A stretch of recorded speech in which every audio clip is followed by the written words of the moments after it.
Olá pessoal, boa tarde a todas e a todos. Estamos dando início a mais um encontro síncrono temático aqui do Cálculo 2 do Projeto Newton.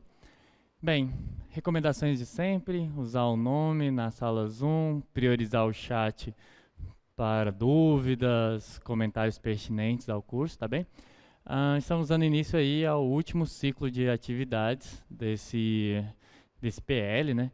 Então, bem, enquanto os colegas vão entrando na sala, vou fazer uma chamadinha aqui com vocês na página do Projeto Newton. Como vocês podem ver, já está disponível aqui o nosso sétimo ciclo de atividades, não é mesmo? Aqui já tem as notas dos professores. Hoje estamos no nosso primeiro encontro síncrono, né, que vai aparecer aqui muito em breve. Também já está disponível a nossa última lista de exercícios. Então, vocês observarem que já está disponível para vocês a última lista de exercícios. Vamos dar uma olhadinha aí na lista. Bem, para quem ainda não viu ela, algumas continhas para fazer. Questão 1, calcule a integral trocando as ordens de integração. Observe que essa questão ainda é de integrais duplas. Então, é uma questão que nos remete aí ao último ciclo de atividades. Lembrando que agora a gente vai tratar de integrais triplas nesse último ciclo de atividades. Questão 2, utilize coordenadas polares para determinar o volume do sólido acima do paraboloide, z igual a x ao quadrado mais y ao quadrado, e abaixo da esfera, ok? Então, observe que você tem uma questão, tem que interpretar se é uma integral dupla, integral tripla. Questão 3. Usando integrais triplas, calcule o volume do elipsoide. Aqui está deixando claro que é com integrais triplas, tá bem? É possível calcular com integral dupla, sim, mas é para ser feito com integral tripla.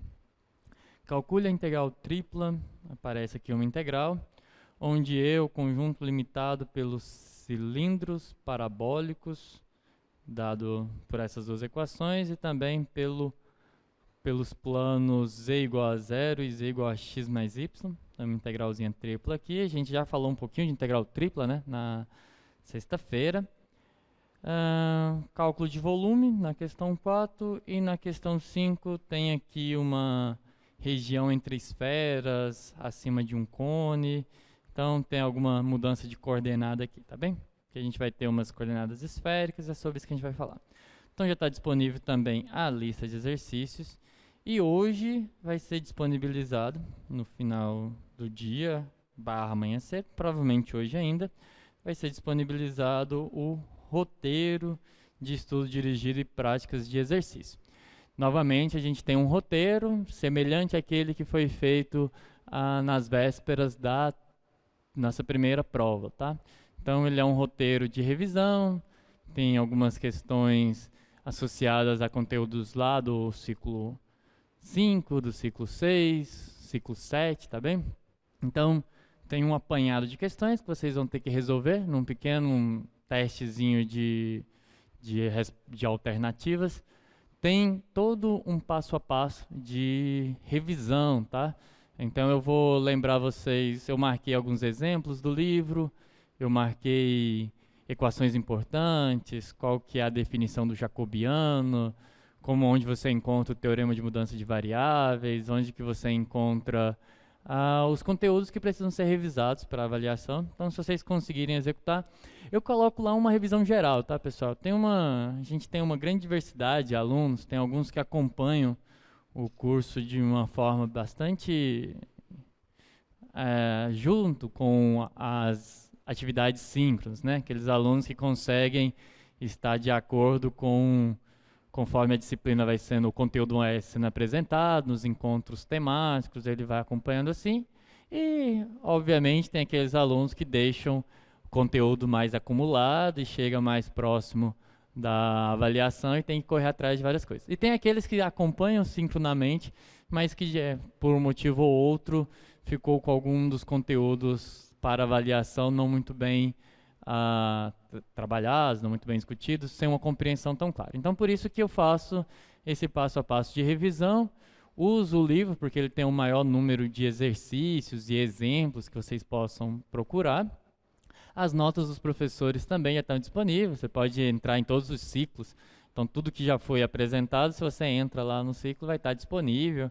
Aí você pode reassistir as aulas e coisas desse tipo. Então, dá para revisar. Eu espero que todos consigam fazer uma boa revisão antes da avaliação.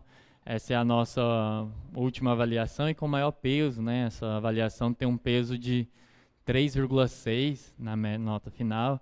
Então é muito importante, bem, para aqueles que já foram bem na primeira avaliação, é importante manter um bom resultado, dado que é uma possibilidade de tirar um excelente. Esses conceitos, naturalmente, ajudam bastante no decorrer do curso de vocês, né? Bons conceitos vai ajudar numa iniciação científica, em várias questões no âmbito universitário. É bom vocês terem esses conceitos excelentes, esses conceitos bons. Então, e para os alunos que, bem, não conseguiram ir muito bem no primeiro ciclo avaliativo, é a oportunidade de recuperar. Então, é uma grande oportunidade de recuperar, dado que só a avaliação desse ciclo de avaliativo já vale 3,6, sendo que a nota necessária para aprovação é 5. Então, é super possível recuperar. E no estudo dirigido que vai aparecer para vocês, eu fiz novamente a sugestão de que vocês elaborem um resumo, e aí eu já vou deixar aqui registrado, porque aí durante o ciclo de avaliativo, o ciclo de atividades, vão chegando vários e-mails e perguntas para mim no Moodle e coisas assim. Ah, professor, tem que ser um mapa mental? Não necessariamente, tá, pessoal? Vocês precisam fazer um resumo, que seja um resumo curto, que não seja, sei lá, pegar 20 páginas de resumo. Um resumo curto, de fácil visualização, coisas desse tipo, que consiga, de certa forma, compilar os principais temas para a prova, né? Que, nossa avaliação começa na definição de integral dupla, ainda lá quando eu digo integral dupla, e quando eu falo a definição, não é típico e não vai acontecer de se cobrar a definição por Riemann. Naturalmente, a gente não trabalhou muito com esse tipo de limite e também não tem muito que se ganhar pela definição clássica. O que realmente dá início ao conteúdo para avaliação é o teorema de Fubini. É o teorema de Fubini que permite a gente calcular integrais múltiplas usando o que a gente já sabe de integrais simples. Então, e é importante, naturalmente, que vocês estejam com a habilidade de calcular integrais de cálculo 1, né? Isso é uma coisa que é um pré-requisito. É claro que vocês ficaram muito tempo sem fazer, mas pode ser, naturalmente pode acontecer de você precisar de uma regra de substituição, de você precisar de uma integral por partes, então essas coisas são pré-requisito, mas se você tiver com dificuldade nisso, é bom fazer uma revisão também. Ok, acho que alguma dúvida sobre avaliação, alguma dúvida sobre alguma coisa que vai acontecer uma pergunta específica? Alguma dúvida sobre a lista que eu mostrei? Bem, deve ter a dúvida de como que resolve as últimas, porque eu ainda não mostrei o conteúdo, né? Mas tirando isso, bem, não tendo dúvidas, vamos começar revisando o que eu falei de integrais triplas na nossa última aula, tá? Então, hoje a gente vai falar na verdade, a gente vai falar hoje de mudanças de variáveis.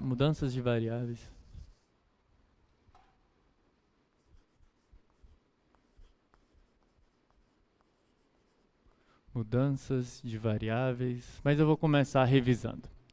Mudanças de variáveis nas integrais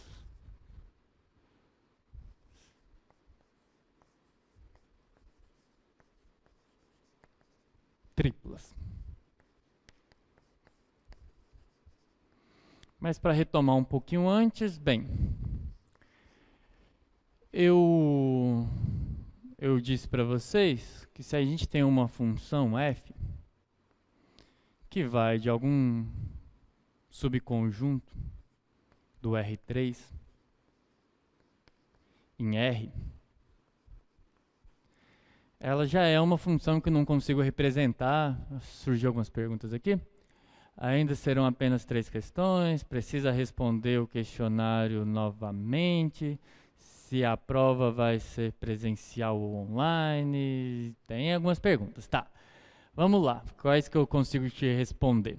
Precisa responder o questionário novamente. Se é sobre aquele questionário de avaliação, Não, aquele questionário de... Bem, a princípio não, né? Isso tem que ser uma coisa discutida em equipe.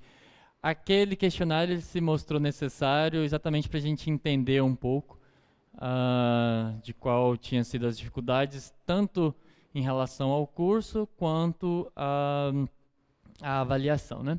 Então a gente precisava fazer esse balanço, até porque a gente já está pensando no planejamento do projeto Newton para o PL3. Não sei se vocês perceberam, mas PL2 e PL3 serão muito próximos, né? Vocês terão pouquíssimos dias de férias, né? Se é que pode ser chamado assim. Só vai ser o processo de matriculá-los novamente nas próximas disciplinas. Então a gente precisava ter algum feedback do que deu certo, o que não deu muito certo.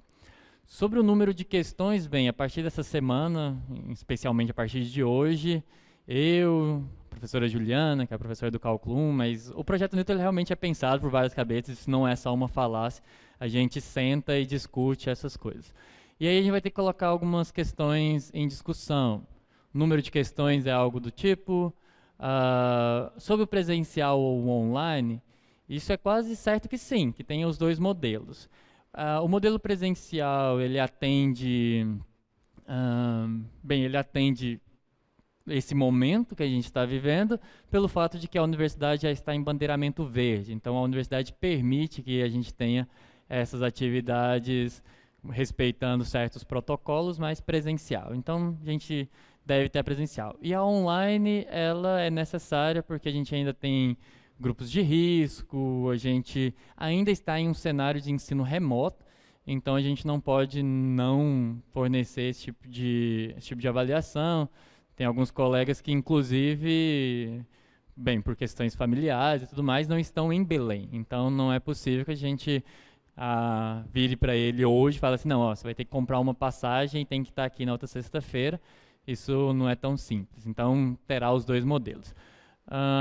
Bem, o questionário eu já falei, ainda serão apenas 6 questões. Essa questão também no número de questões tem que ser discutida. A professora Juliana, a equipe toda, a gente leu todas aquelas mensagens que estão lá no questionário, a gente não fez isso só por fazer, a gente leu todos, então várias das colocações de vários de vocês que estão lá no questionário, várias dessas respostas vão direcionar a nossa discussão. Mas essas informações mais precisas sobre número de questões e coisas assim, só vai ter... Eu provavelmente consigo responder isso para vocês lá para sexta-feira, onde isso provavelmente vai ter sido discutido, tá? Então, lá para sexta-feira eu vou ter essas informações. Só que, de certa forma, bem, sobre o número de questões, isso não é... Eu insisto muito com alunos em relação a isso, porque número de questões não é uma questão tão relevante, pessoal. Eu sei que vocês têm a noção de que só tem 3 questões, então elas valem muito, seria melhor 5 questões, mas se vocês levarem em consideração que são 3 questões com itens, os itens também fazem esse papel, as questões não são corrigidas numa metodologia 0-1. O que é uma metodologia 0-1? Né? Se você acerta, você ganha a nota toda, se você erra, você perde a nota toda. Então, de certa forma, o número de questões não é o mais relevante na avaliação. Vocês vão perceber isso com o tempo, porque aquela mesma prova que vocês fizeram com 3 questões, eu podia fazer ela com 5 questões. E seria a mesma prova, assim, o mesmo grau de dificuldade, eu simplesmente aumentaria o número de questões e diminuiria o número de itens. Então, isso não é o mais importante. Mas eu entendo que o que mais preocupa vocês é a relação tempo-avaliação. E isso eu acho que faz muito sentido. Então, a gente vai ter que discutir a questão baseado no resultado que vocês tiveram e no próprio questionário, se o tempo foi ou não, se a gente precisa fazer alguma alteração no modelo para uma melhor adequação ao tempo. Então, nesse sentido, sim, isso vai ser discutido nessa semana, e aí eu tento dar um posicionamento para vocês na sexta-feira. Eu sei que essa ansiedade é comum, assim. Eu também fui estudante, eu também ficava ansioso com essas coisas. Então, assim que eu tiver essas informações um pouco mais precisas, eu passo para vocês. Não acho estranho que vocês queiram saber isso, não. Pelo contrário, é super natural. Bem, mas vamos lá. Vou voltando aqui para a nossa revisão. O que a gente tem, né? Eu considero uma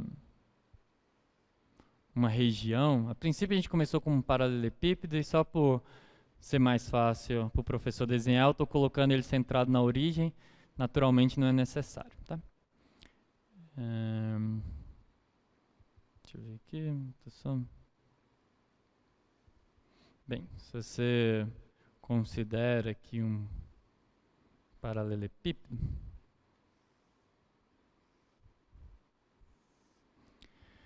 bem, você considera um paralelepípedo P aqui, por exemplo, que eu já chamei de B, né? Suponha que eu tenho um conjunto, deixa eu ver se... Tem um conjunto B aqui, que é formado por esse paralelepípedo, e aí eu quero... Bem, eu tenho uma função, a princípio é uma função f de x, y, z, que é maior ou igual a zero. A gente sempre começa assim, é assim que as integrais são estudadas, definidas, e depois a gente só generaliza. A gente sempre começa pensando numa função que é maior ou igual a zero, e entendendo a integral, motivando, a princípio, a integral como sendo o cálculo de um volume que é limitado por isso daqui. Mas observa que o gráfico dessa minha função mora no R4, né? Eu tenho uma função que vai daqui para a reta, que eu não consigo representar graficamente. A única coisa que vocês podem pensar, de uma forma assim, bastante abstrata, é que a cada ponto do R3 aqui, eu tenho uma altura, só que essa altura já não mora mais no R3, não mora mais aqui no espaço tridimensional que a gente vive. Então, ele é como se eu tivesse uma direção que é perpendicular a 3 dimensões perpendiculares, e essa eu meço uma altura. Então, existe um hipervolume que está associado a essa função, e esse hipervolume ele é definido como uma integral. Então, para definir essa integral, eu considero a integral sobre esse b da função f de x, y, z, em relação a um elemento diferenciável de volume. E quem é esse elemento diferenciável de volume? Esse elemento diferenciável de volume, ele é o limite do produto de 3 dimensões ali. Então, se eu considero uma variação do volume, vou fazer aqui. Se eu considero uma variação do volume dada por uma variação em x, uma variação em y e uma variação em z, então esse d de v aqui, ele corresponde a um elemento de volume dado pelo elemento diferenciável de x, elemento diferenciável em y e elemento diferenciável em z. Então essa é a definição de uma integral tripla para funções maiores ou iguais a zero. Quando eu pego uma função qualquer, ela assume valores positivos e negativos, desde que ela seja... Bem, se ela é contínua, eu sempre consigo integrar. Existem condições um pouco mais fracas que ainda permitem eu calcular essa integral do que a continuidade. Se tiver uma quantidade finita de descontinuidades, essas descontinuidades forem de primeira ordem, tem algumas restrições mais simples do que a continuidade, mas se ela é contínua, eu posso afirmar que mesmo que ela assuma valores positivos e negativos, existe a integral, e eu defino ela basicamente considerando a parte positiva, e a parte negativa subtrai uma da outra. Então, essa é a definição das nossas integrais triplas, e o que nos permite realmente calcular elas, a gente começa, né, em retângulos, sobre retângulos ao teorema de Fubini.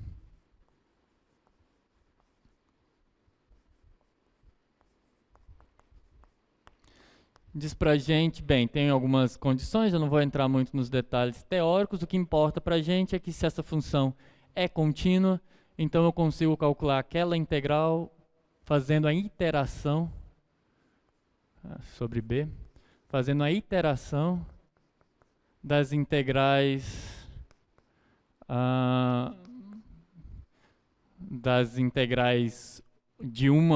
em uma variável.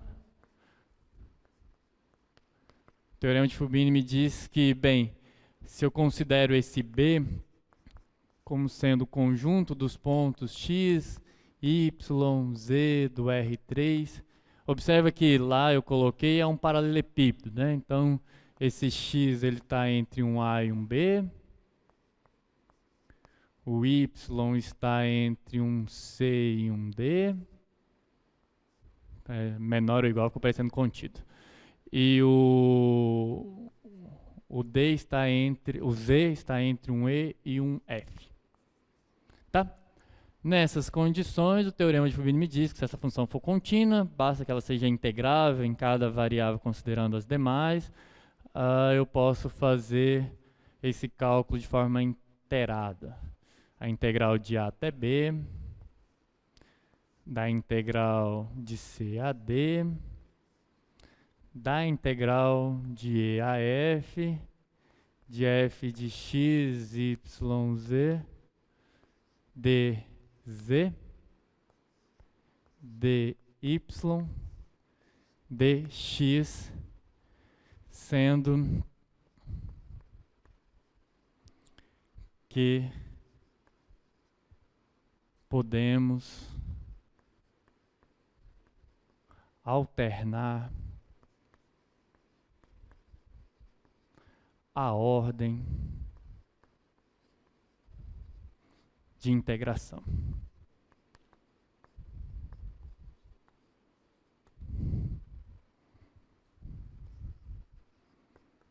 Ou seja, começar em Z é só uma das possibilidades, tem várias. Eu posso começar em X, em Y, depois que eu fizer na primeira variável eu também posso alternar e assim por aí vai. Bem, esse é o caso mais fácil, que é o caso onde eu estou num paralelepípedo, né? Ou seja, é mais do que um paralelepípedo retângulo, né? Um paralelepípedo basta que os lados sejam paralelos, aquele ali é um paralelepípedo e ainda você tem 90 graus, são perpendiculares os lados. Então, um paralelepípedo retângulo. Em regiões gerais, se eu considero integrais triplas, em regiões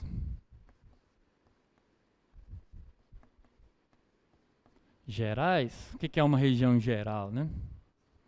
É uma região que não é um paralelepípedo retângulo. Regiões gerais.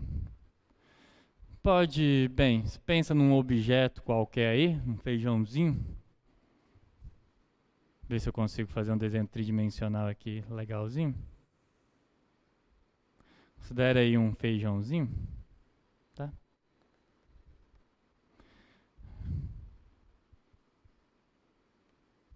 Considera aí um feijãozinho do R3 como sendo seu conjunto B. E você pode, de maneira semelhante, calcular a integral sobre esse feijãozinho aí qualquer, desde que você faça aquele processo de colocar algumas variáveis em função das outras. Como que a gente faz isso? O processo mais natural, ou a forma com que a gente constrói esse tipo de parametrização da região, né, a delimitação, é você observar que você escolhe uma variável para ser independente. Então, por exemplo, se você coloca x para variar entre aquilo que eu chamei, quando a gente estava falando lá de integrais duplas, de o x mínimo e o x máximo, né? X mínimo e o x máximo. Isso aqui é um x. O que é esse x mínimo e o x máximo? A grosso modo, o x mínimo e o x máximo são os valores, o menor valor de x que pertence ao conjunto B. Esse é o conjunto B. Então, o x mínimo é o menor valor de x que algum ponto com essa coordenada está dentro com essa coordenada x está dentro do B. O x máximo, por analogia, é o maior valor de x, tal que algum ponto com essa coordenada x está lá dentro, e aí você coloca as outras variáveis em função. Então, se você faz isso, aí, bem, feito isso, quando você pega esse conjunto e projeta ele no plano xy, ou seja, quando você tem um feijãozinho, aí esse feijão cai ali sobre o plano, você olha qual que é a projeção dele, né? Você projeta todos os pontos no R2, e aí você vai obter o y como sendo, como o x está fixado, o y vai, em geral, te dar uma função que depende do x, né? Para cada valor, isso retoma lá a integral dupla mesmo, né? Pensa que quando você pega o feijãozinho e projeta ele no plano, isso dá um desenho ali no plano, e esse desenho cai numa região geral do R2, onde os x estão delimitados, e aí você precisa delimitar os y. Então aí o y fica indo aí de um g de x até, para ficar melhor, vou colocar assim, de um c de x até um d de x. Aí agora você tem essas duas, você volta para o feijão, né, o tridimensional, e você vai ver que para cada um desses valores o z vai ficar delimitado aí por um e de x e y, onde esses caras são os que estão variando, e um f de x e y. Não, f ficou péssimo, né, porque f é da minha função. Eu vou trocar isso aqui por g. Um g de x e y. Tá? E aqui eu troco por g também. Ok, e aí você consegue calcular essa mesma integral. Então a integral sobre b da função f de x, y, z dv fica dada por aquele x mínimo, x máximo. Só para ficar semelhante ao que a gente já tinha, eu vou chamar de a e b. Então a é o x mínimo, então ela vai de a. B é o x máximo, até um b. Aí a integral daqui fica em função de x, então é um c de x d de x. E a mais interna fica em função de e de x e y. F não. G de x e y, e aqui a sua função vem f de x, y e z. E aí, nesse caso específico, a ordem é relevante, né? Aqui não é como se eu pudesse mudar, a menos que eu reconfigure, reparametrize essa região do R3 para outras variáveis. Nesse caso aqui é especificamente dz, a minha construção é dz, dy e dx. Se você mudar a ordem de integração, esses limitantes de integração eles mudam, eles não podem continuar. A gente até fez, eu mostrei uma vez que se você tenta calcular isso só fazendo alternação, alterando as ordens, você não chega numa integral definida, você chega numa integral geral. Bem, e aí acho que isso foi a última coisa que eu falei na aula passada. Deixa eu ver aqui. Eu cheguei a fazer o exemplo, né? A gente calculou um volume de um tetaedro. Deixa eu ver. Acho que é isso. Eu cheguei a calcular um exemplo. Deixa-me ver.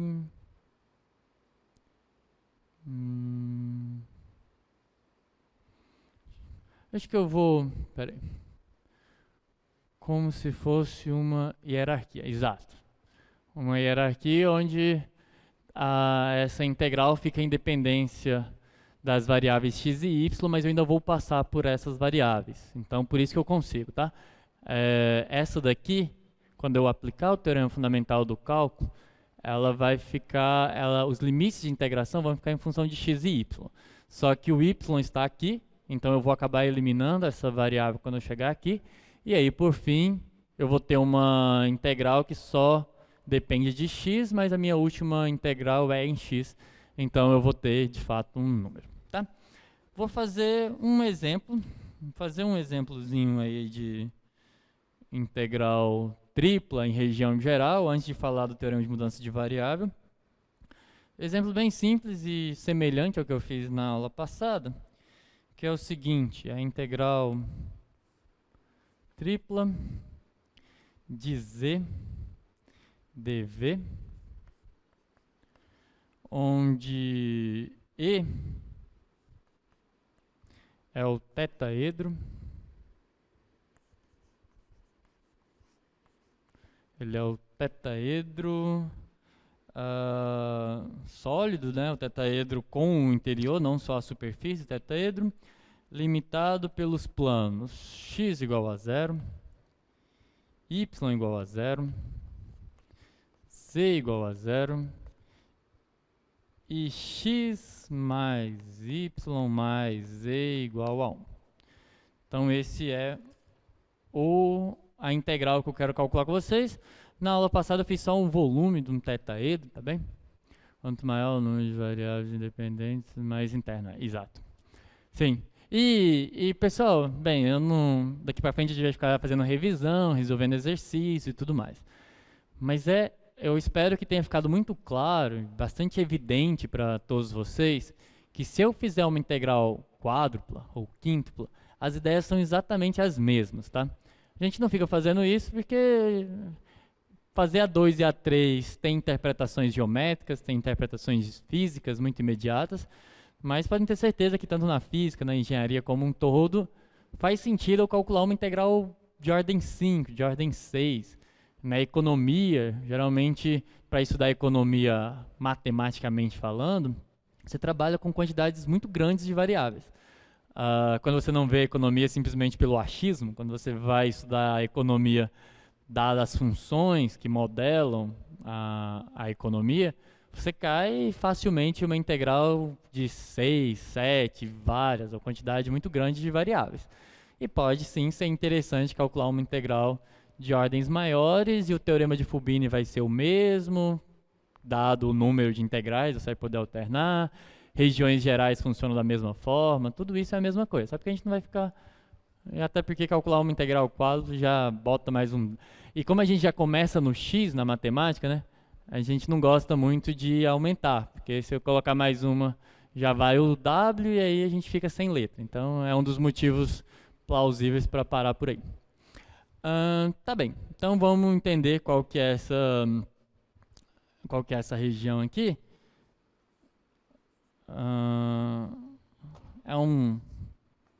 Esse é um tetaedro delimitado pelos planos coordenados e por essa equação x mais y mais z igual a 1. X mais y mais z igual a 1 é o plano. Acho que teve um pessoal que na avaliação, na verdade teve duas avaliações onde eu coloquei esse tetaedro, que é típico. Geralmente quando a gente quer trabalhar com tetaedro, a gente sempre caracteriza ele dessa forma. Só que para minha surpresa, na verdade, acho que mais para surpresa de vocês do que para mim, porque eu fiquei surpreso, mas acho que muitos de vocês ficaram tristes. Não é muito comum para muitos de vocês a cara desse tipo de plano. Muitos não conseguiram fazer a questão só porque não conseguiam escrever esse plano da forma mais adequada para trabalhar, somente na questão que precisava calcular o multiplicador de Lagrange. A forma típica, pessoal, de você olhar um plano é você olhando as interseções com os eixos, tá? Por que essa é a forma mais típica? É porque quando você olha ele pelos pontos de interseção, a gente sabe da geometria que dado 3 pontos não colineares determina um único plano. Então, primeiro, que é suficiente. E segundo, que fica muito semelhante àquela expressão das cônicas, porque, bem, o plano é uma cônica degenerada. É uma cônica onde você não tem aqueles termos quadráticos, eles dão zero. Então, por isso que fica aquela forma x sobre alfa, mais y sobre beta, mais z sobre gama, igual a 1. Mas, bem, o que eu quero dizer com isso é que a forma de você realmente entender esse plano, equacionar esse plano, é entender onde ele passa em cada um dos eixos. Quando o x e o y é 0, o z dá 1. E por analogia, 1 e 1, né? Então, ele é o plano, basicamente, que passa por isso.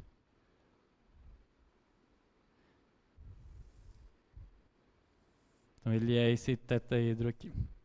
Tá bem? E aí, bem, eu preciso colocar isso em regiões gerais.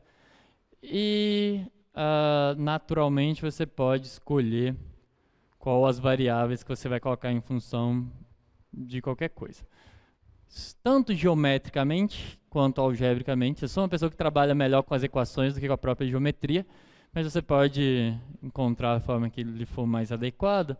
Da equação você tira que o z varia de 0 até, quando você isola ele aqui, 1 menos x menos y, tá? Então essa é a variação do z. E aí, bem, aí você tem que fazer aquela projeção que eu falei, né? Olhar as coisas só dentro do plano. É simétrico, você escolhe qual a variável que você vai colocar em função de cada uma. Uma das opções, bem, quando você projeta, você tem essa reta aqui. Aqui é o plano x, y, z, tá bem? Então, se você observar, essa é a reta y igual a 1 menos x, tá? Então, o y vai variar. Verifiquem aí, eu já fiz essa mesma continha semana passada, então só a integral que está mudando. Então, ela é a 1 menos x.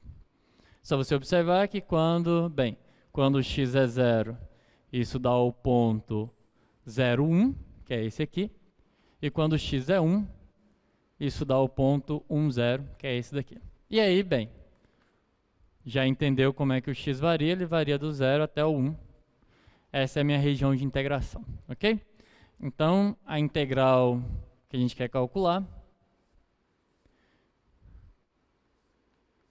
ela pode ser dada pela integral. Começa com, como o Dionísio acabou de dizer, quanto maior a dependência, mais interno está. Ou, em outras palavras, quanto mais independente, mais externo está. Então, quem vai estar por fora é o x, porque ela é a mais independente. Depois o y, porque só depende do x. Por último, o z, que depende de todo mundo. E aí a função que você está integrando, tá? É z, estou voltando para cá. E aí você já sabe que a ordem é dz, dy e dx. Alguma dúvida até aqui, pessoal? Bem, eu estou fazendo uma revisão, né? Isso eu já falei na sexta, mas eu consegui adiantar um pouco. Mas alguma dúvida?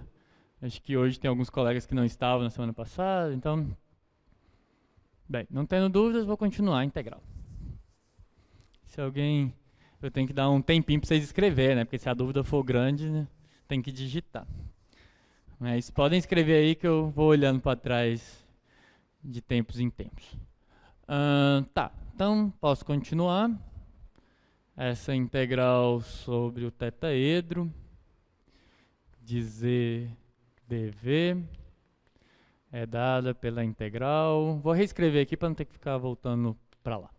0, 1. Mostra lá, por favor. Mostra aquele. Obrigado. Que aí é bom que eles também conseguem escrever. De 0 a 1 menos x. De 0 a 1 menos x menos y. De z, dz, dy e dx. Obrigado. A gente vem para cá. E aí é teorema fundamental do cálculo. É uma integralzinha bem simples. De 0 a 1. De 0 a 1 menos x.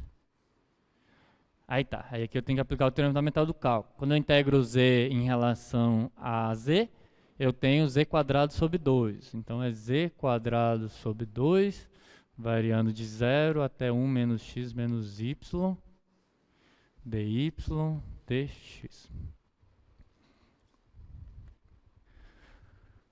Aí substitui 0, 1, 0 a 1 menos x. Aí quando você integrar aqui, bem, no 0, vai dar 0, então não tem nada para subtrair. O que acontece aqui em cima, né? Fica 1 menos x menos y ao quadrado sobre 2 dy dx.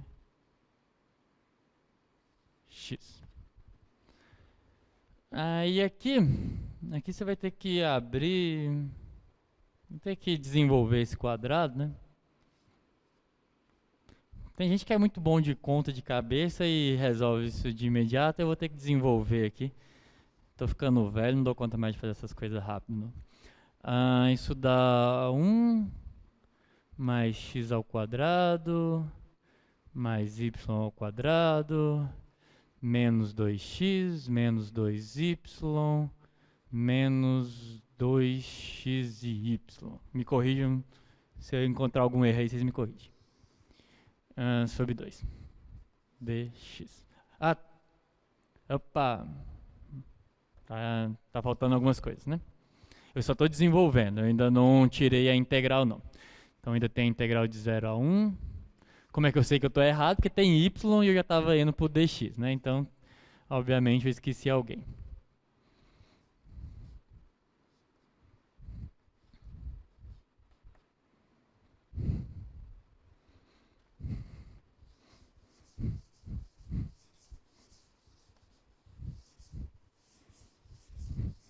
Uma curiosidade. Bem, quando a gente estava, o professor perguntando uma curiosidade é engraçado, né? Mas vamos ver se vocês conseguem responder.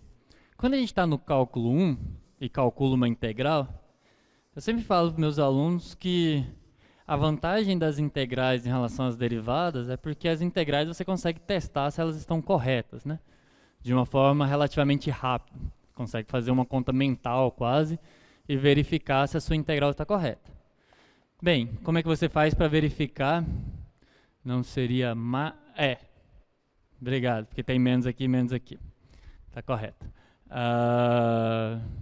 Todo mundo entendeu, né? É porque quando você faz... Bem, para você fazer esse quadrado aqui é o produto notável, então você vai fazendo distributiva, vai ter o quadrado de cada um, que vai dar positivo, porque menos com menos é mais. Aí você vai ter esse vezes esse, depois esse vezes esse, por isso 2, mesma coisa para todos, mas esse vezes esse dá xy, positivo e não negativo, então tenho mais. Obrigado. Mas tá, retomando o raciocínio, né? Como que você testa em cálculo 1 se a sua integral está correta? De uma forma rápida, que geralmente é mais rápido do que integrar de fato. Alguém lembra? É o que a gente chama de prova real, né? Vocês não é dessa época, porque hoje em dia vocês têm a calculadora e não serve ir lá no matemática online e jogar e ver se deu certo. Estou falando quando você realmente tem que testar.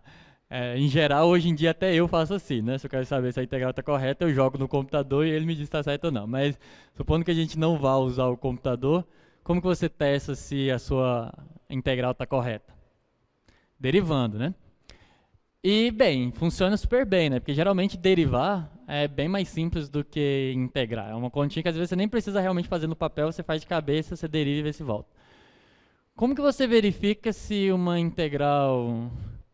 Bem, aqui vai dar definida, né? Mas antes de você jogar os limitantes de integração, você pode calcular integrais múltiplas também não definidas, tá, pessoal? Apesar de a gente estar trabalhando quase sempre com as definidas, você pode calcular. É a mesma, não tem nem muito o que fazer, porque é só você colocar uma constante no final, tá?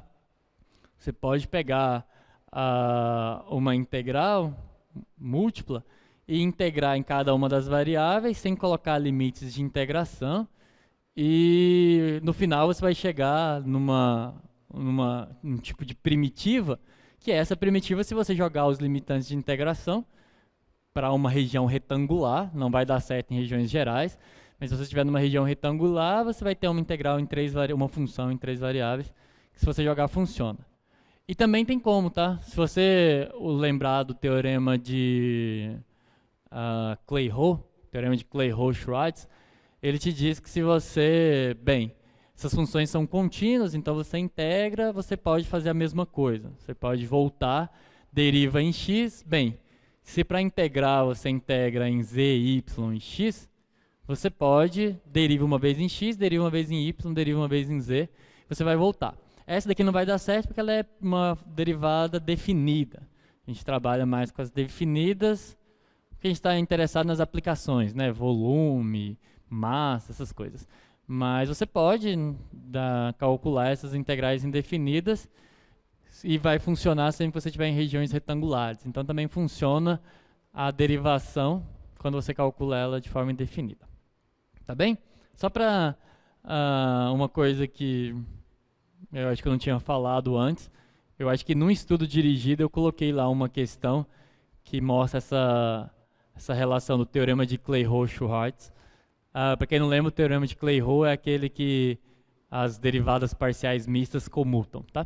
Então, no estudo, algum estudo dirigido eu coloquei essa relação, mas acho que eu não tinha falado em nenhuma aula. Mas retomando a nossa integral, bem, eu já cheguei até aqui, eu tenho uma função que está em x e em y, e vou integrar em y, ainda falta integrar em x, então por enquanto tudo certo. Pode deixar no quadro pode deixar um tempinho aquele lá, enquanto eu vou, pode deixar o último quadro para eles verem, enquanto eu vou reescrevendo aqui, que eles vão verificando os detalhes da conta. Vai de 0 a 1. Aí bem, aquele meio ali eu já vou colocar para fora de todo mundo, tá? Tem um meio ali que é uma constante, ele vai sair do y, vai multiplicar todo mundo, depois ele sai do x multiplicando todo mundo. Então eu vou colocar ele para fora. E aí eu vou integrando cada um daqueles termos lá em relação a y. Quando você integra 1 em relação a y, vamos lá, 1 em relação a y, dá y, tá? Vou deixar o y aqui e colocar os limitantes de integração. Então vai ficar o y mais, o meio já está aqui do lado de fora, como vocês podem observar. Então, y mais x ao quadrado y mais y ao cubo sobre 3 menos, ó, estou integrando em y, tem 2x, então vai ficar 2xy. Aí eu tenho menos 2y, então estou integrando em y, ficaria 2 que multiplica y ao quadrado sobre 2, 2 com e cancela, então fica menos y ao quadrado mais, aí eu tenho 2xy, então vai ficar 2x, porque se comporta como uma constante, y ao quadrado sobre 2, cancela esse 2, então fica só y ao quadrado. E aí isso com o y variando de 0 a 1 menos x dx. Tá ok?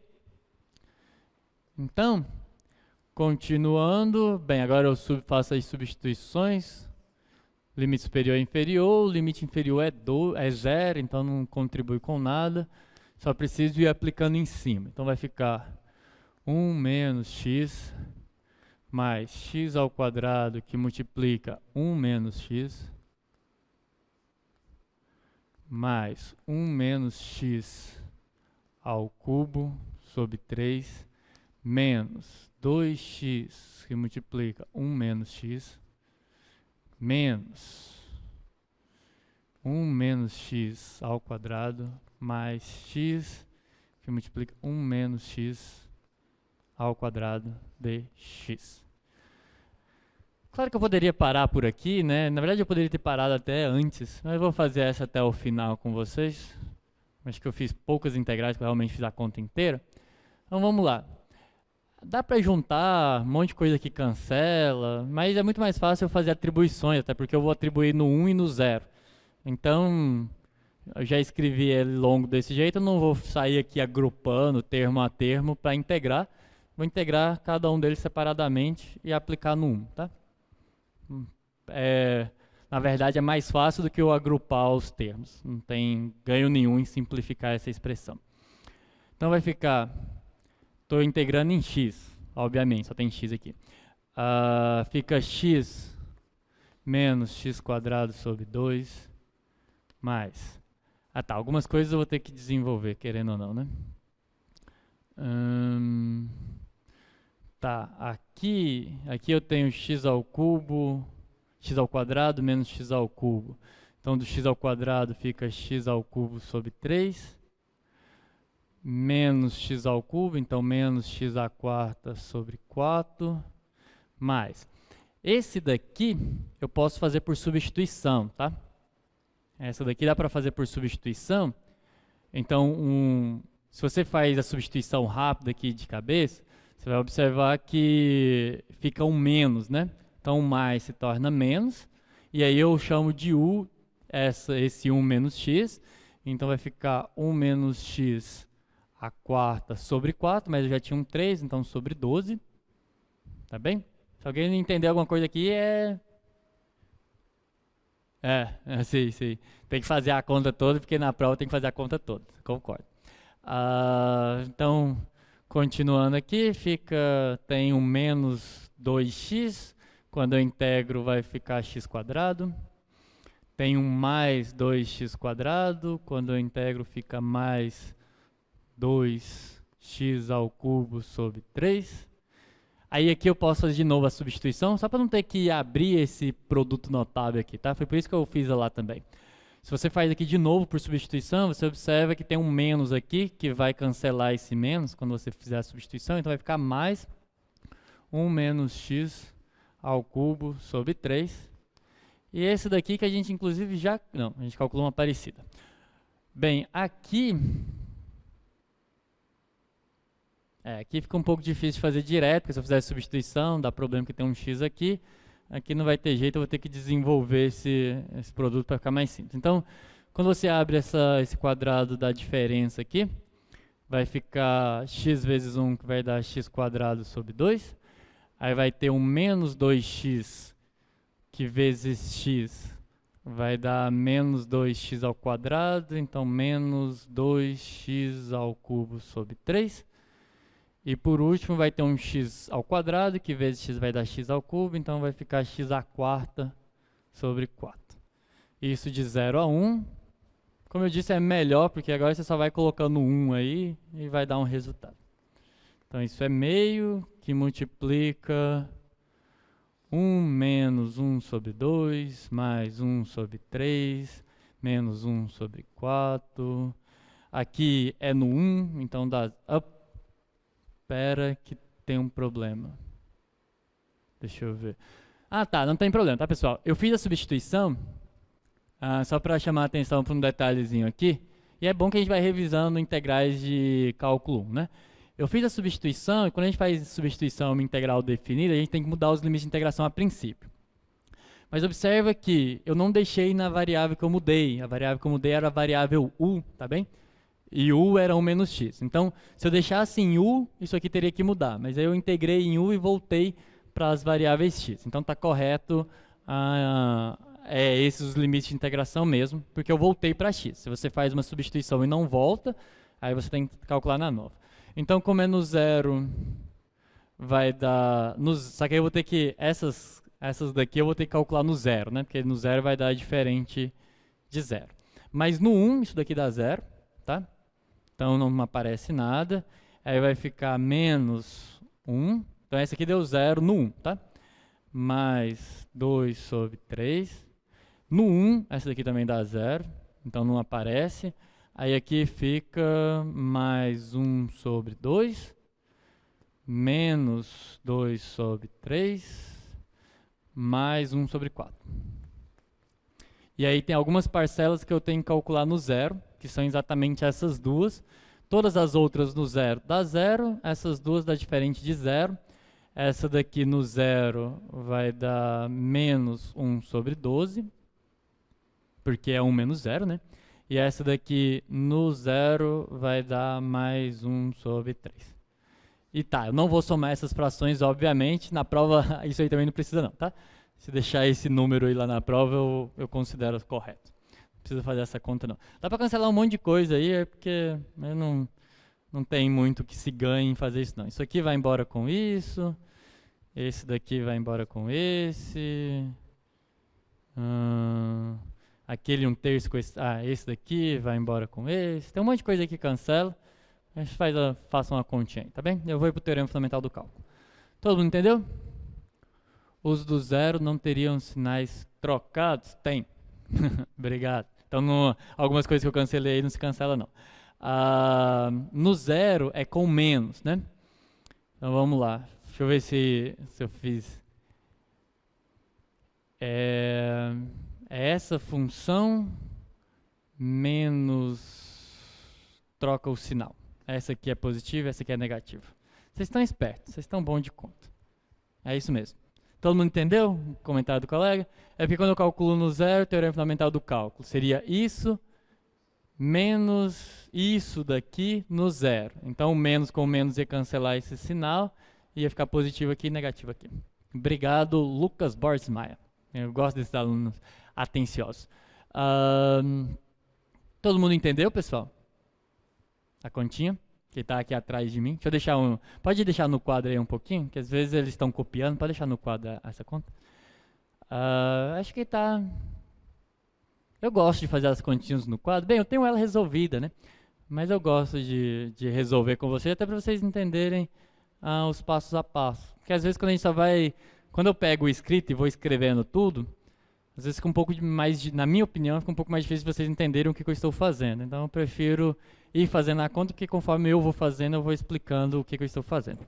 É claro que isso dá errado quando eu invento de criar alguma coisa do nada aqui, então é os percalços do caminho, tá? Tá bem, tudo certo até aqui? Acho que todo mundo tá tinindo aí, integral simples. Uma coisa importante, tá, pessoal? Acho que, tipicamente, não tem muito tempo que eu fui aluno, eu ainda gosto de me sentir jovem. Tá, eu não sou tão jovem, mas também não me acho tão velho. E eu sei que, em geral, a gente deixa para estudar para a última hora, e não simplesmente porque a gente não está estudando, porque alunos de graduação têm muitas disciplinas, como vocês gostam bastante de dizer, a gente não tem só cálculo, e eu sei como é, tá? Eu também fui aluno. E eu falava a mesma coisa. Então, bem, o que acontece é que eu acho que, de certa forma, é bom vocês terem uma direção, né, para estudar. E principalmente aquela dúvida, né? A que ponto eu preciso me aprofundar em integrais do cálculo 1, em termos de técnicas, né? As técnicas que vocês precisam lembrar como usar é a técnica da substituição e da integração por partes, tá? O máximo que pode chegar a ter na prova são as substituições simples, não as substituições trigonométricas, que em geral todo mundo se enrola um pouco naquelas substituições, com funções arcos e coisas assim. Então são as substituições simples, aquela que tem um x² e um 2x lá de fora, quase que imediato. E integração por partes, aquele qual a melhor escolha. Então o máximo que eu posso exigir de técnicas mais sofisticadas de integração do cálculo 1 são essas duas, tá? Nada de substituição trigonométrica, frações parciais, essas coisas vocês já tiveram um momento de se divertir com elas, então não vai cair nada desse tipo. Então, em geral, vão ser questões, na sua maioria, polinomiais mesmo, e coisas trigonométricas. As coisas trigonométricas inevitavelmente caem, em geral motivadas pelas mudanças de coordenadas, que é exatamente o que eu vou falar agora, as mudanças de variável. Então, assim como para as integrais duplas, a gente tem um teorema de mudança de variáveis, para as integrais triplas. Teorema da mudança de variáveis.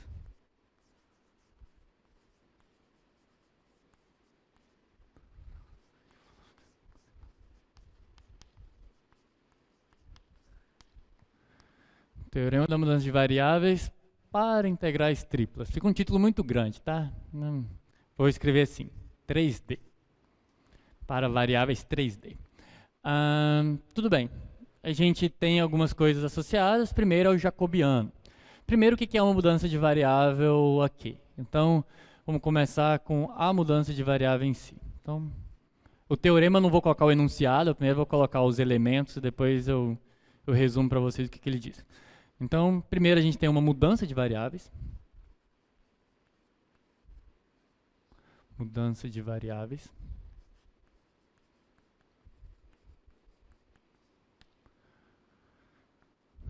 Mudança de variáveis se eu estou numa integral tripla, então é uma função que vai do R3 no R3 e que é uma bijeção de dois conjuntos, tá?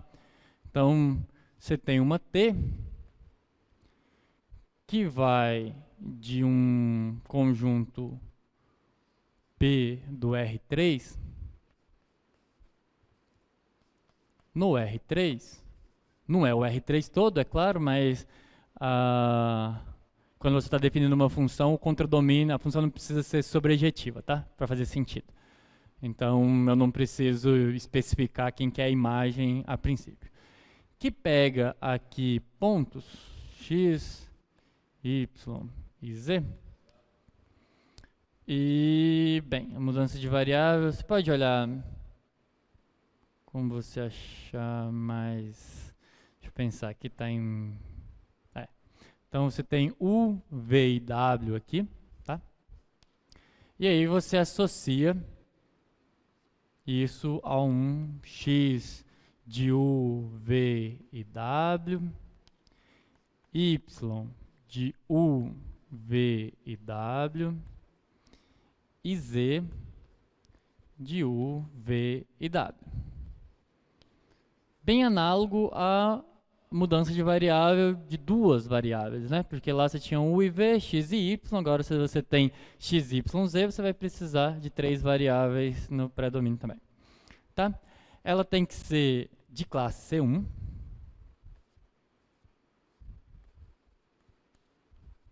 C de classe C1 significa que todas essas funções são de classe C1. Observe que as funções coordenadas são funções de várias variáveis. Então, nelas você sabe o que é CC1.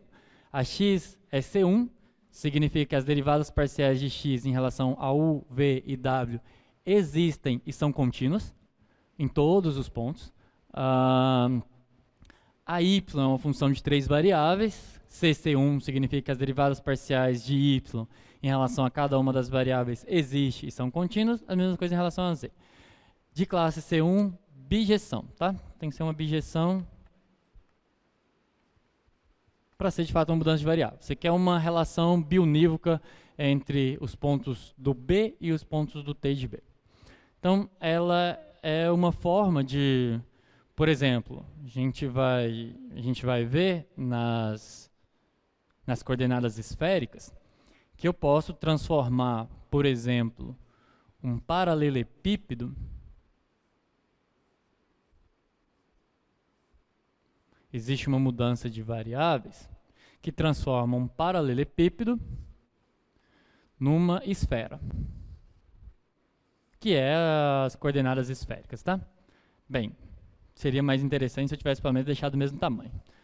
Não é necessariamente uma isometria, que é tipo as distâncias se preservam, mas deixa assim mesmo, tá? É porque desenhar a circunferência quanto menor, mais difícil é. Tá. Então, existe uma mudança, que é uma que eu vou mostrar hoje, que transforma um paralelepípedo nisso e é uma bijeção. Para cada ponto aqui, eu tenho um ponto da esfera. Essas são as coordenadas esféricas. Tem uma outra, essa é as coordenadas esféricas, vou apresentar para vocês como que ela é, e tem outra que transforma esse paralelepípedo retângulo em um cone. Que são as variáveis... Cone não, desculpa, um cilindro. Que transforma num cone, na verdade não tem, tá? Existe uma forma... C1 pelo menos não existe. E por que não existe? Porque o cone tem um ponto degenerado, que é o vértice dele. Naquele ponto ele não é C1. Tá bem, então a gente vai mostrar que eu posso passar de um cilindro para um paralelepípedo retângulo e também de uma esfera. São as duas mudanças de variáveis mais típicas das integrais triplas. E, bem, como que é feita a mudança de variável?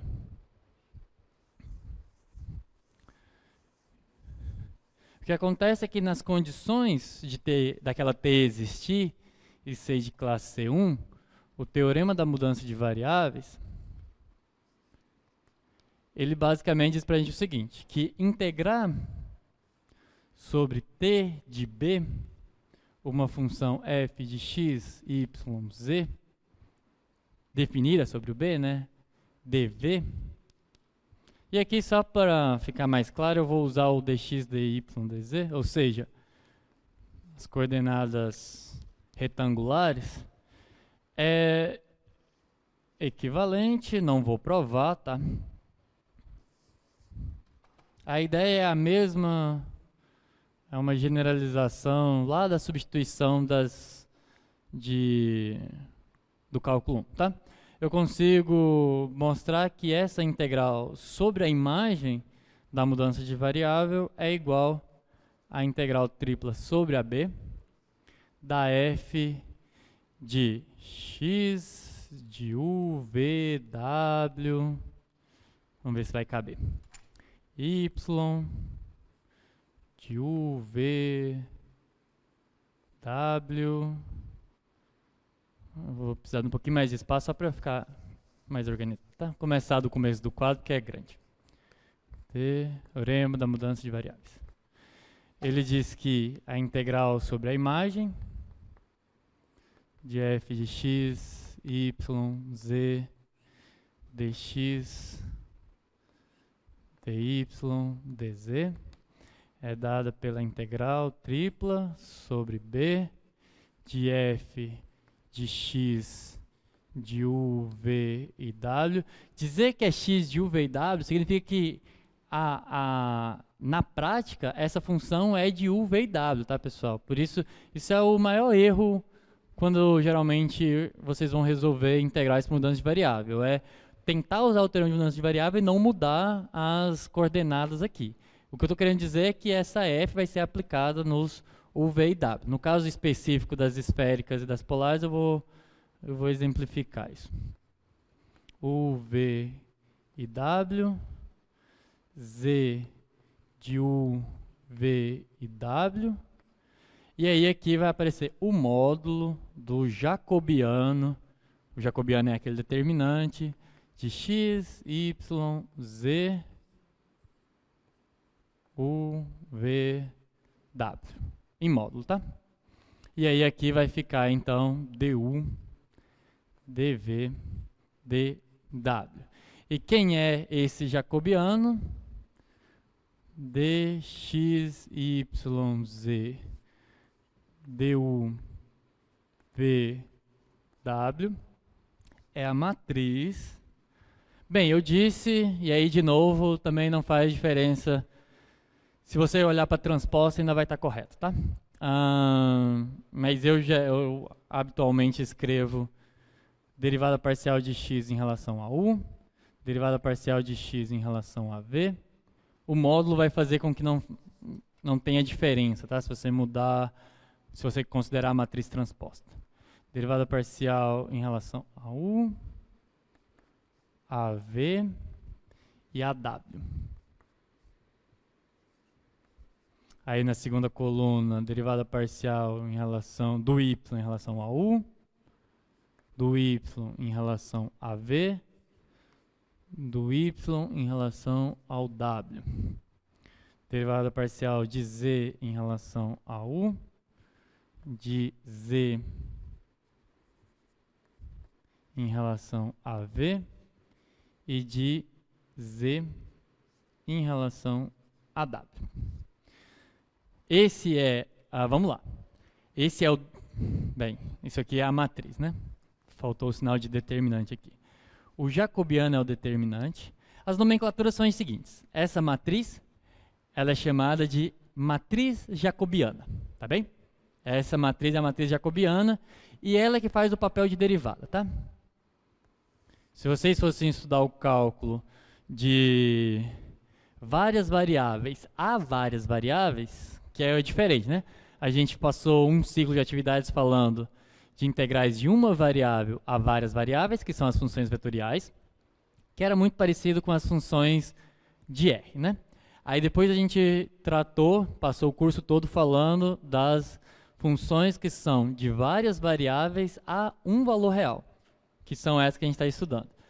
Se a gente fosse estudar o cálculo de funções de várias variáveis a várias variáveis, isso daqui seria o que a gente chamaria de derivada dessa função. É a matriz jacobiana. A matriz jacobiana é essa de dentro, né? O determinante da matriz jacobiana a gente chama de jacobiano, que é esse símbolo aqui. E o que aparece no teorema de mudança de variáveis é o módulo do jacobiano. Tá bem? Essas são... tem que tomar um pouco de cuidado, tá? Aqui é o módulo. O módulo vem do fato de ser um elemento de volume, e volume é sempre positivo, então tem um módulo aqui. Essa é a matriz jacobiana, aquilo lá é o jacobiano. Na prática, a gente usa isso em 3 situações. Podem ter outras, mas o mais clássico das mudanças de variável são as mudanças de variável polares, que no caso vai dar a cilíndrica e a esférica, tá? Que é exatamente essa questão de olhar em relação ao ângulo. E um outro tipo de mudança de variável que aparece em um exercício ou outro é aquelas que são lineares, tá?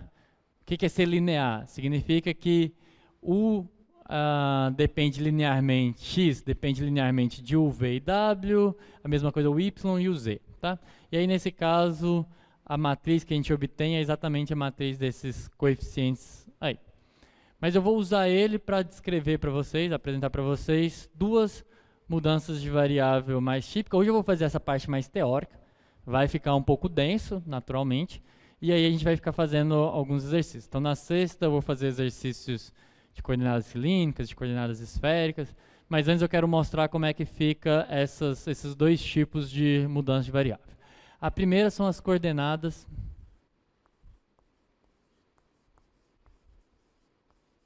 cilíndricas.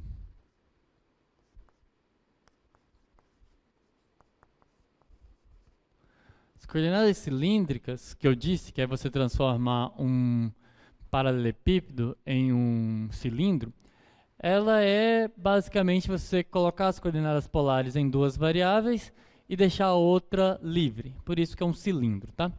Então, uma das formas de você representar essa mudança de variável é você tomar x igual a ρ cosseno θ, y igual a ρ seno de θ, que vocês já fizeram, e z igual a z. Tem que ser desse jeito? Não, tá? Esse cilindro ele pode estar em relação a qualquer um dos eixos. Então você pode fazer assim. Você também pode fazer coordenadas cilíndricas onde o x é igual a x. Aí o y é ρ cosseno de θ ou seno de θ, não faz diferença. E o z é o complementar, tá? Então esse cilindro ele pode ser um cilindro. Esse cilindro que eu estou escrevendo aqui, ele é um cilindro que está em torno do eixo z, tá? Ele é esse cilindro assim. Não tem nada que me impeça de fazer um cilindro que está em torno do eixo x e do eixo y. Mas aí muda as coordenadas. Como que eu escolho? Bem, o problema acaba que com o problema que eu tenho que resolver, eu vou entender o que eu procuro, em quais coordenadas seria mais interessante se eu estivesse em coordenadas polares, tá? Que em geral, quando a região de integração em relação a essas duas coordenadas é uma região circular, tá bem? Essa integral, quando a gente começar a fazer os exemplos, vocês vão ver que eu uso essas coordenadas cilíndricas quando é interessante para mim que eu tenho uma região onde a projeção em um dos planos coordenados é uma região circular, mas na outra não. Na outra é a variável toda. E por isso que fica cilíndrica. E aí, quando a gente tem as coordenadas cilíndricas, bem, essas coordenadas levam, só colocando os limitantes, aí aqui eu tenho ρ, θ e z, e aonde que isso mora, né? Bem, o ρ é um raio, é positivo, eu estou parametrizando o plano, então o ρ está de 0 a mais infinito. Cartesiano, o θ é um ângulo, então ele só varia de 0 a 2π. Eu não dou mais de uma volta. E o z é o r, tá? Então, esses pontos moram aqui, e aí dentro eu levo pontos daqui em pontos do R3. É isso que essa mudança de variável faz. Vamos calcular rapidamente quem é o jacobiano dessa mudança de variável, para a gente colocar na fórmula. Então, as coordenadas sobre as quais eu estou considerando é ρ, θ e z. Tá? Aí isso vai ser o determinante, ou jacobiano é o determinante. Eu vou calcular essas derivadas parciais com vocês, se vocês ficarem em dúvida em alguma, vocês me falam, tá? Eu vou calculando direto. Derivada de x em relação à primeira, em relação a ρ, cosseno de θ.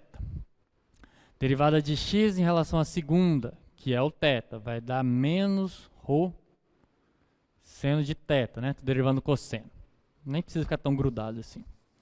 Então é cosseno de θ menos ρ seno de θ, derivada de x em relação a z, zero, né? Não aparece z no x. Aqui, derivada de z de y em relação a ρ, vai dar seno de θ. Derivada de y em relação a θ, vai dar ρ cosseno de θ. Derivada de y em relação a z, dá zero. Aí a derivada de z em relação a ρ, zero. A derivada de z em relação a θ, zero. E a derivada de z em relação a z, 1. E bem, aí se vocês calculam essa integral da forma que acharem mais quer dizer, calcula esse determinante da forma que acharem mais interessante. Se vocês sabem fazer determinante usando cofator, vocês vão saber que o determinante dessa matriz, na verdade, é o determinante dessa de cima, porque é um cofator em relação a um cara que está na diagonal. Aqui é 0, 0, aqui é 0, 0. Então o determinante dessa é o determinante dessa. Mas o determinante dessa a gente já conhece, porque esse é o jacobiano da mudança de coordenadas polares. Então isso daqui, da forma com que eu faço, dá ρ. Mas se você coloca x, x e x, aí daria menos ρ, você tem que colocar o módulo. Mas isso não é importante porque na fórmula tem um módulo, tá? Então lá na fórmula é sempre ρ, independente de como que você escreve a matriz jacobiana. Então isso dá ρ. E aí, bem, a mudança de coordenadas fica assim, ó. Quando você muda para coordenadas cilíndricas, a sua integral de uma região... Bem, essa é a mudança de variável aí, tá? De f de x, y, z, dx, dy, dz, fica a integral sobre uma região cilíndrica, quer dizer, aqui é a região cilíndrica, né? Sobre uma região, a princípio, retangular. E aí, o que é importante, que eu chamo a atenção, é aqui é f de x. Ou seja, onde está x, você escreve ρ cosseno de θ. Aonde está y, você escreve ρ seno de θ. E onde está z, você deixa z. Aí aparece um ρ aqui, do módulo jacobiano, d ρ, d θ e dz. Se essa região não é retangular, você tem que fazer aquele mesmo processo de encontrar as regiões. Professor, a gente deriva, por exemplo, o x em relação a θ, ρ e o que mais? Z, tá? Z é a outra variável. Aqui, por isso que eu escrevi aqui em cima ainda, tá? As novas variáveis são ρ, θ e z. A variável antiga pode ser variável nova, tá? Não tem problema. E do mesmo jeito pode ser as outras. Você poderia manter o x e mudar. Significa, em outras palavras, que eu realmente só estou mudando variável aqui, tá? Essa daqui eu estou mantendo. Mas faz sentido. Isso é uma objeção. Isso é uma objeção. Existe uma objeção desse conjunto aqui com todo o R3. Então, entendeu que o meu W é Z. Entendeu, Dionísio? Seria tipo o U, o V e esse é o W.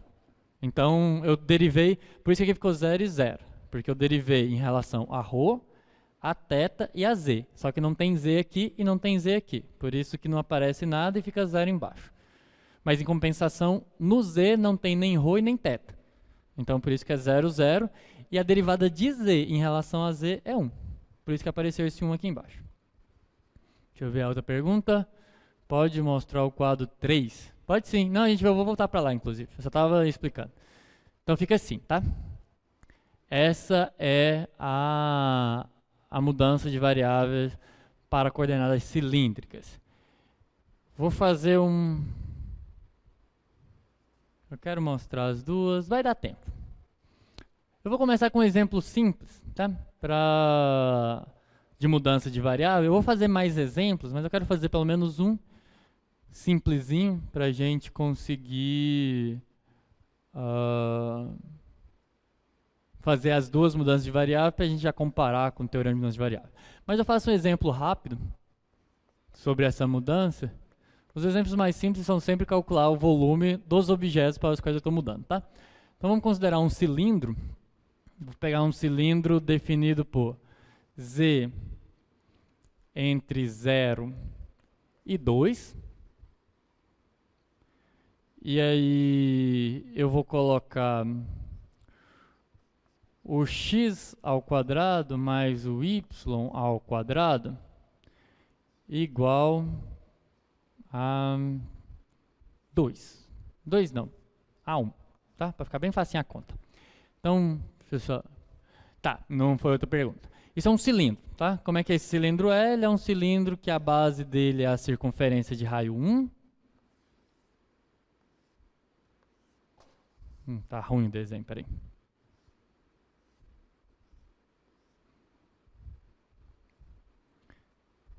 Ele é um cilindro que a circunferência, né, a base dele é a circunferência de raio 1, e ele varia do 0 a 2. Aí eu quero calcular o volume disso usando integral tripla. Se é por integral tripla, eu já comentei que calcular volume usando integral tripla é calcular a integral de 1 dv, tá? Sobre a região. Essa é a região, essa daqui é o que eu vou chamar de meu cilindro C. Mas esse cilindro, ele é a imagem, existe uma mudança de variável da qual ele é a imagem de um retângulo. E qual que é essa mudança de variável? Bem, se x e y o quadrado dá 1, a gente sabe que isso aqui é uma região circular. Então é melhor usar x e y em coordenadas polares. Ou seja, transformar tudo em coordenadas cilíndricas. Então, pelo fato de ser isso aqui ser a imagem de um retângulo, não faz muita diferença a ordem. Eu vou escrever a integral de 0 a 2. Quando eu faço aqui para coordenadas polares, eu fico com o θ, como é a circunferência completa, é 0 a 2π. E como o raio é 1, é de 0 a 1. E aí, a função, bem, a função era constante igual a 1. Quando eu coloco nas coordenadas ρ, θ e z, continua constante igual a 1.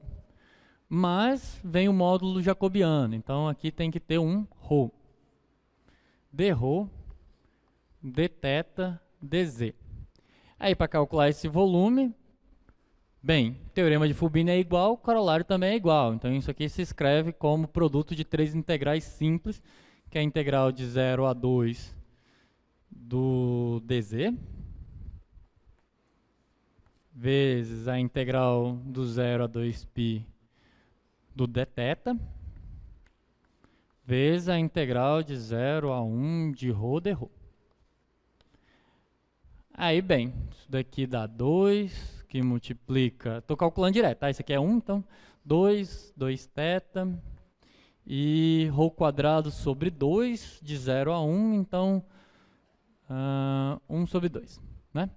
Ρ ao quadrado sobre 2. No 1 dá 1 ao quadrado sobre 2, no 0 dá 0. Então isso cancela com isso aqui dá 2π. Então esse é o volume. Assim calcula uma integral tripla. Foi um exemplo relativamente simples, mas é porque eu queria fazer rápido, tá? Na sexta-feira a gente vai fazer uns exemplos mais elaborados. É porque eu quero ir para as coordenadas esféricas. Entenderam? Entenderam a mudança de variável como é feita?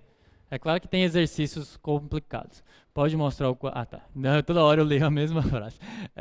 Alguma dúvida sobre as coordenadas cilíndricas? Entenderam que é fazer as coordenadas polares em duas variáveis e o jacobiano fica ρ, tá bem? Então, ok. Agora vamos para as esféricas.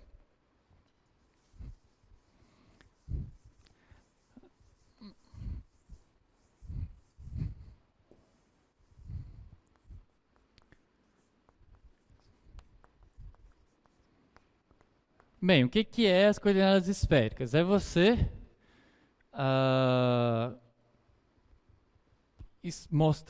é você construir qualquer ponto do R3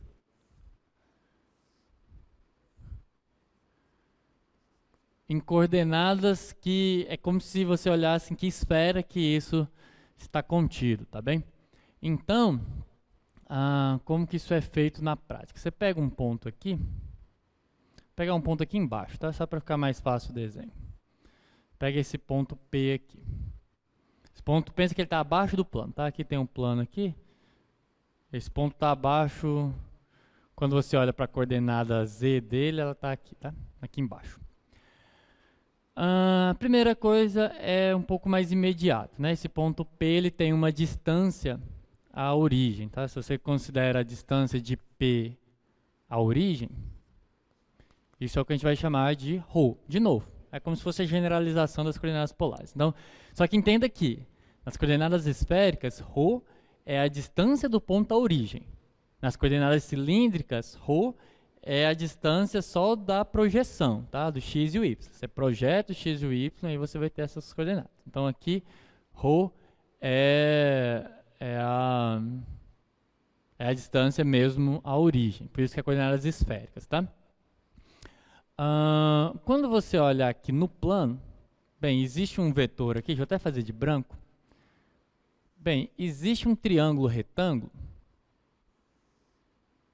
Deixa eu tentar convencer vocês. Existe um triângulo retângulo que ele é assim, ó. Esse aqui, vamos pensar que esse ponto está dando lá. Tentem usar um pouquinho da imaginação de vocês, tá bem? Eu já vou explicar o que vocês têm que fazer e vocês forçam um pouquinho a imaginação. Pensa que esse ponto tem, em coordenadas retangulares, ele tem um z aqui, tá? Então você pega aqui um tamanho z também. Então você tem esse triângulo retângulo, que é 90 graus. Ou seja, esse raio ρ, eu posso projetar ele no plano, e aqui, esse ponto aqui, ele tem coordenadas x... esse ponto aqui tem coordenadas x, y, acho que x, y e 0, tá?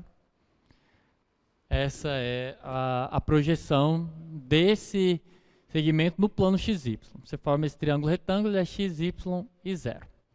Ok?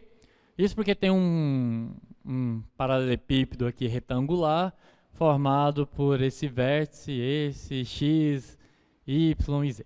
Tá ok? E aí quando você faz essa projeção, isso te dá um ângulo, tá? Um ângulo que na verdade é um ângulo formado com o eixo x, então isso aqui é x e aqui é y. Então é esse ângulo daqui, tá? Que é aquele ângulo θ típico das coordenadas polares.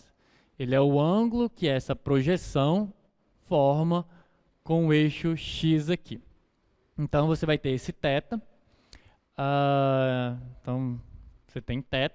E observa que nessas coordenadas, como é que fica os pontos. Só ver se. Peraí, só ver se eu não estou fazendo nenhuma. Só um minuto aí. Porque tem um detalhe aqui, né? Acho que está faltando uma variável aí na. É porque a projeção depende de uma variável, né? Isso. Porque na verdade, esse ponto aqui de cima eu coloquei x, y, z, mas não é x, y e z, né? Bem, isso é um triângulo retângulo. Então qual que é o tamanho do cateto? Chamar aqui de esse cateto de rolinha, tá? Desculpa, eu vou usar outro nome. Eu vou chamar de... Bem, esse aqui é o meu ponto P. Esse aqui é o ρ. Eu vou chamar ele só de R, tá? Bem, quanto que vale esse R, que é ali a coordenada, o lado... Eu vou ter que escolher uma variável aqui que está faltando, peraí. Eu preciso de um φ que seja o ângulo com... Tá, eu vou definir φ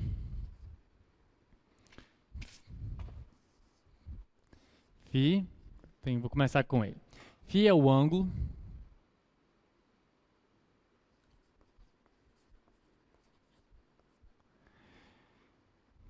que o segmento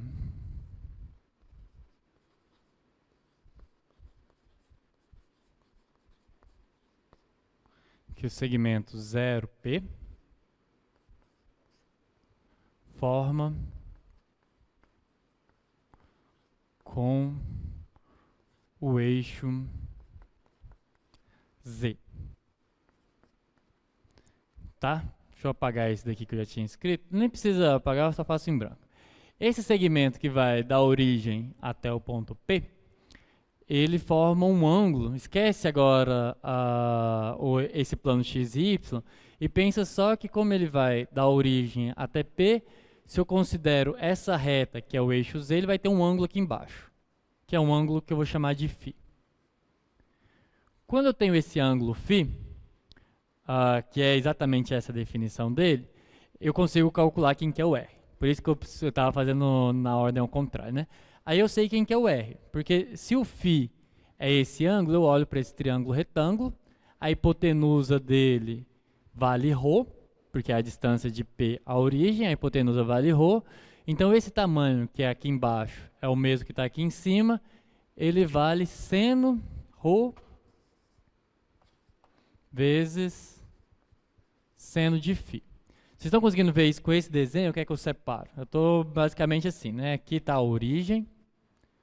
Aí eu tenho aqui esse segmento que vai até o P, tá? Aí aqui é o eixo Z. Esse é o eixo Z.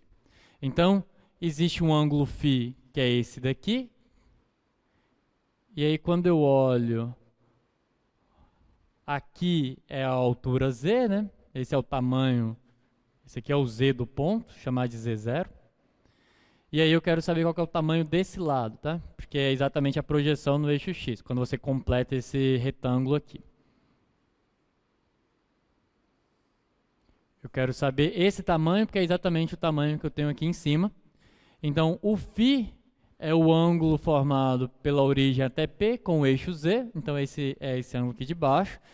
E aí, quando você olha para esse triângulo retângulo formado, se aqui vale ρ, o tamanho daqui é ρ vezes o seno de φ.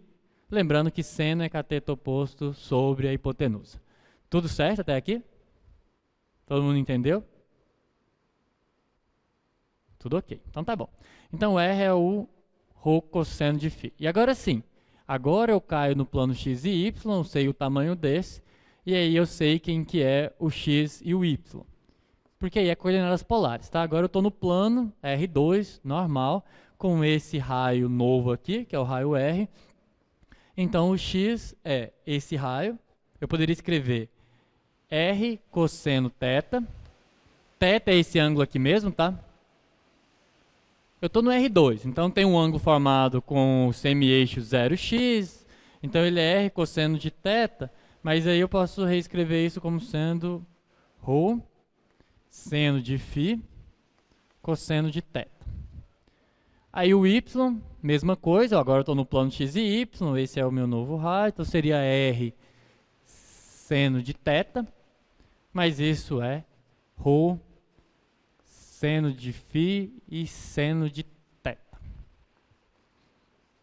E as minhas variáveis são ρ, θ e φ. Tá bem? De novo, tenho x e y em função de 3 variáveis. Vou começar calculando o jacobiano e depois eu tenho a integral. E vou ainda vai dar tempo de fazer um exemplo. Vou calcular a área da esfera para não dar tratamento diferente para as coordenadas, tá? Vamos ao jacobiano. Então vou só reescrever aqui para não ter que ficar voltando lá. O x. Ficou faltando falar quem que é o z, né? Tá, eu vou colocar tudo aqui já. Então o x é ρ seno de φ cosseno de θ. O y é o ρ seno de φ e seno de θ. E quem que é o z? Bem, o z você tira desse triângulo aqui, tá? Se aqui é φ, aqui é o que a gente usou, que é o ρ seno de φ, e esse daqui é o ρ cosseno de φ. Então, o z é ρ cosseno de φ, porque é o cateto oposto ali. Então, essa é a mudança de variável. Isso basicamente leva a um subconjunto de... E qual que é o domínio aqui, né? Isso é importante. Bem, o ρ, θ e φ, eles moram aonde? Eles pertencem... Bem, ρ é um raio, então ele é maior do que zero e menor do que o infinito. O θ, ele é um ângulo de uma rotação completa da circunferência, então ele vai de 0 a 2π. Mas o φ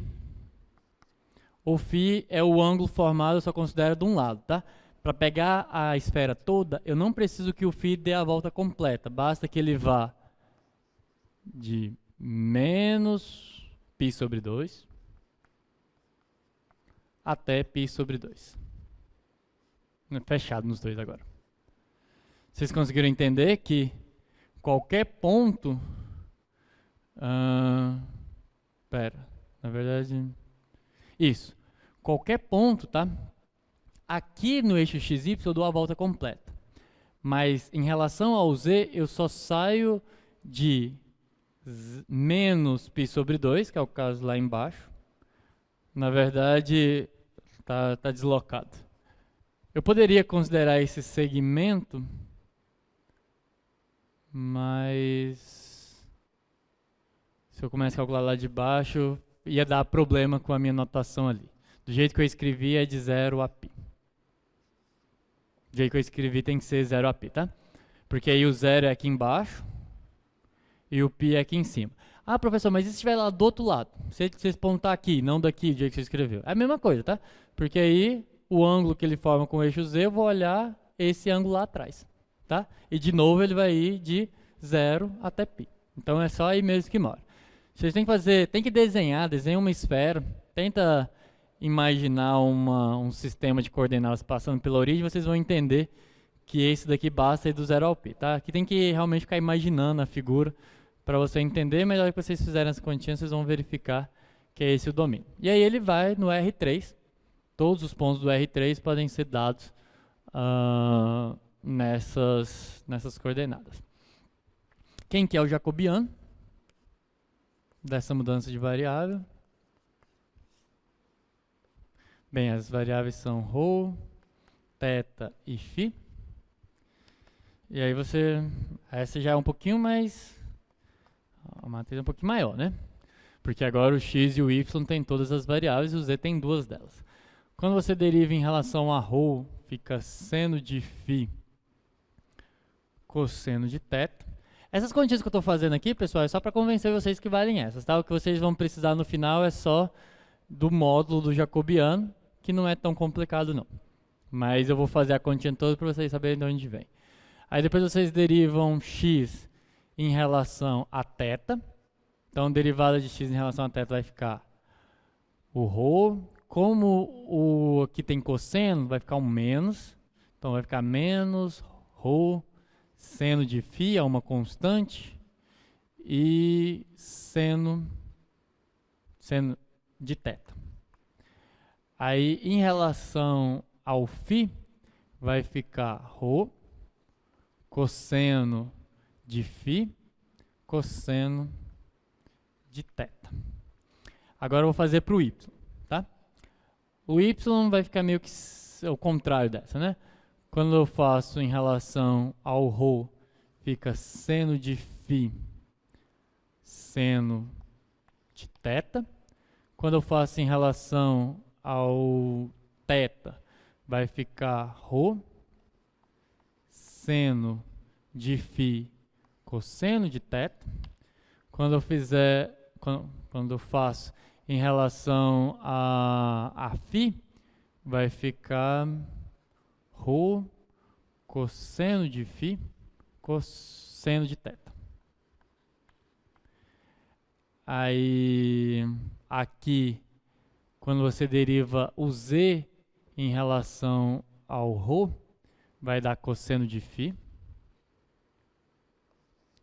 Quando você fizer o z em relação ao θ, dá 0. E quando você fizer o z em relação ao φ, dá menos ρ seno de φ. Tá? Deixa eu conferir minha matriz. Tá, nas notas dos professores foi feito ao contrário, mas é a mesma, a menos de uma simetria. Vai funcionar.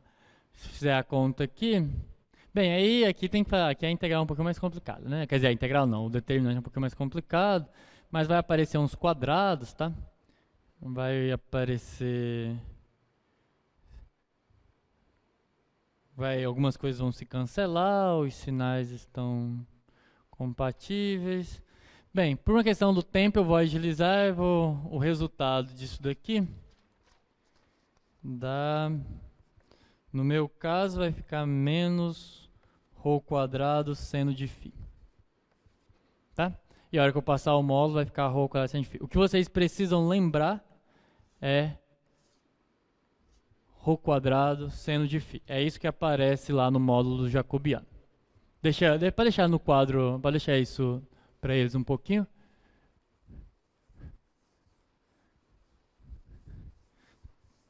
Umas continhas aí que vai funcionar. Não vou fazer essa conta toda por causa do horário. A gente vai revoltar nisso.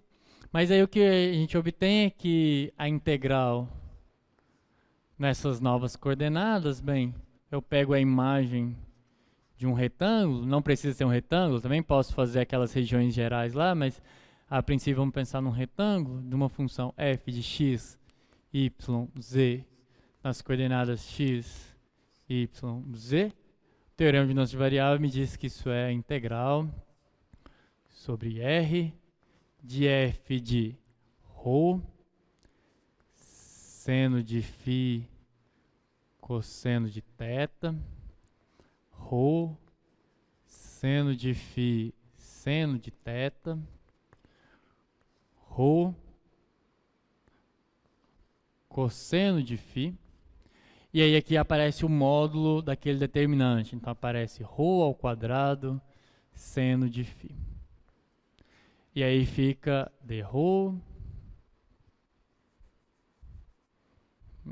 Ficou muito pequeno. Eu vou colocar dv aqui, mas entenda que dv nesse caso é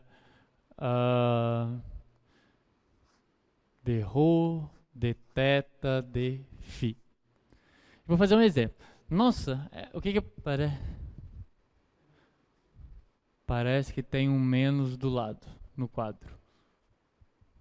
Ah, não, esse menos vai embora, tá? É porque tem um módulo. É isso que eu disse.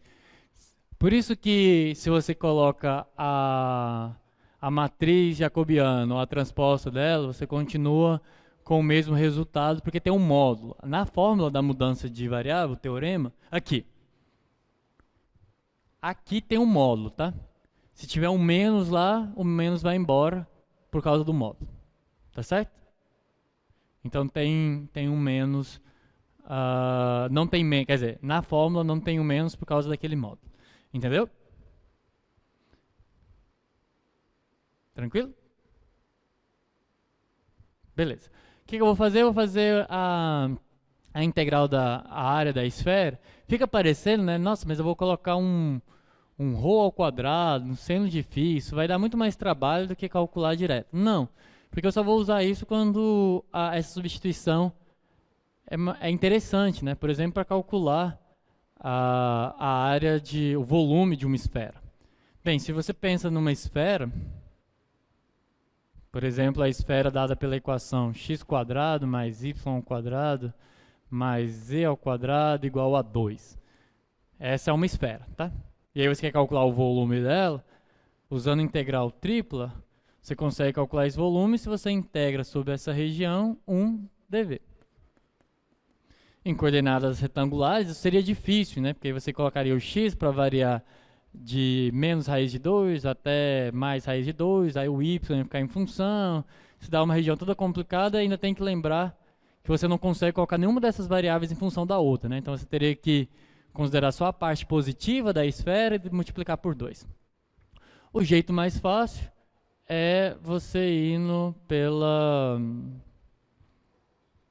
coordenadas esféricas, porque aí qual que é a variação da esfera nessas coordenadas? Bem, o φ varia de 0 a π. O θ de 0 a 2π. E o ρ de 0 até o raio, que nesse caso é raiz de 2. O raio é raiz de 2, o φ é a variação completa e o θ é uma volta, quer dizer, o φ é a variação desde 0 até π, né, desde os pontos que estão lá embaixo até os pontos que estão em cima, no eixo z. O θ é uma volta completa e o raio varia de 0 a 2. É a função 1, mas aí se resume a função ρ² seno de φ. E aí pela ordem aqui seria dρ, dθ e dφ. Pelo corolário do teorema de Fubini, isso escreve como a integral de 0 a π de dφ. Não, o φ, seno de φ dφ.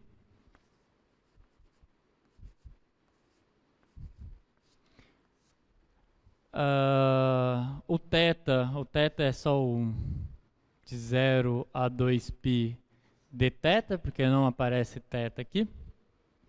E o ρ ficaria de 0 a raiz de 2 de ρ² dρ. Calculando cada uma dessas integrais, integral do seno dá menos o cosseno, certo?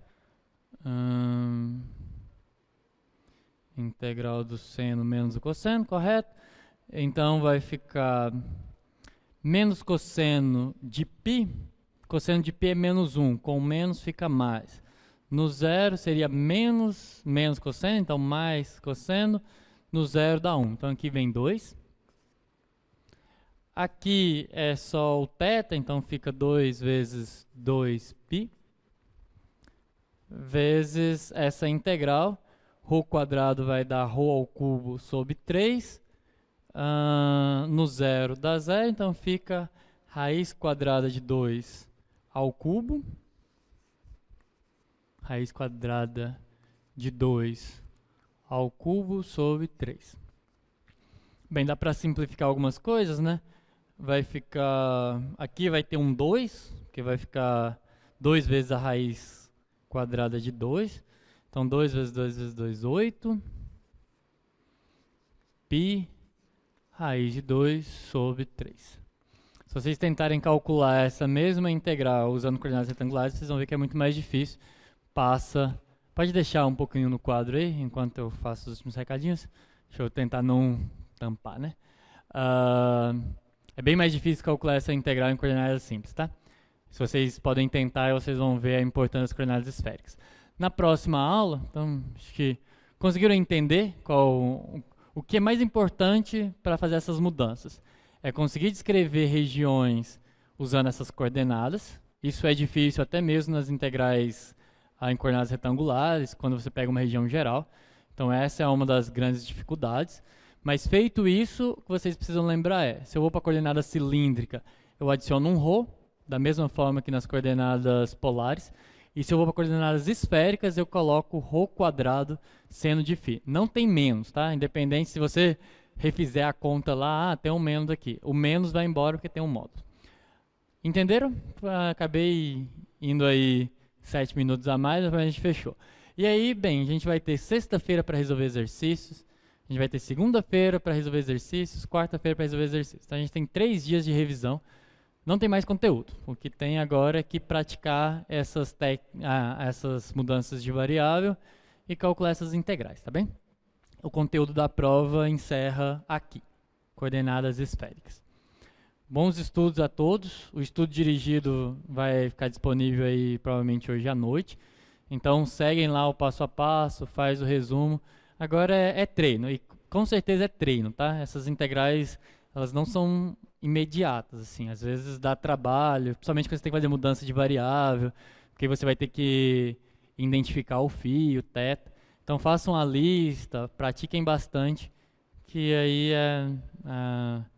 é pouco conteúdo, quer dizer, não é que é pouco conteúdo, mas é menos conteúdo do que na parte diferencial, mas essas contas, errar essas contas é muito fácil, tá? Tá bem, acho que é isso. Ninguém tiver alguma dúvida? Alguma pergunta? Bem, não tendo dúvidas, não tendo perguntas, eu vou encerrar por aqui. Quarta-feira é dia de estudo dirigido. Bem, durante esse período todo é estudo dirigido. Sexta-feira eu estou de volta. A gente na sexta já consegue discutir um pouquinho as questões da lista e fazer alguns exemplos mais complicados do que esses da aula de hoje, tá bem? Boa tarde a todos e uma ótima semana.